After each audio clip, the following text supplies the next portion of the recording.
তো বন্ধুরা, আমার গলার আওয়াজটা শুনে বুঝতে পারছেন যে শরীরটা খুব একটা ভালো নেই, গলা বসে আছে। তো আমি যেরকম কথা দিয়েছিলাম যে 13 তারিখ সন্ধে 6টা নাগাদ ঝিলমিল আর ঋতব্রত টক ঝাল মিষ্টি ভালোবাসার সম্পর্ক নিয়ে আসবে আমাদের সাউন্ড চেকের পার্ট 2। আমরা কিন্তু সেই সময়েই চলছি। আমরা অলরেডি শিডিউল করে দিয়েছি গল্প, এবার শুধু পাবলিশ হওয়ার অপেক্ষা। আর একটা বিশেষ কথা যেটা আমি অলরেডি কমিউনিটি পোস্টে বলে দিয়েছি, কিন্তু এখনও যারা সেটা দেখেননি তাদের জন্য এটা। আমাদের এবারে গল্পতে একজন বিশেষ রবীন্দ্রসঙ্গীত শিল্পী থাকছেন।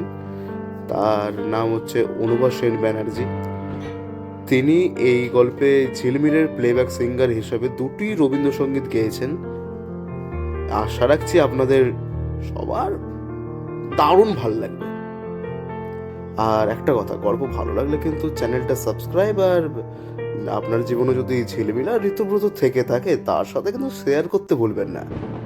দেখা হচ্ছে শুক্রবার ঠিক সন্ধ্যে 6টায়।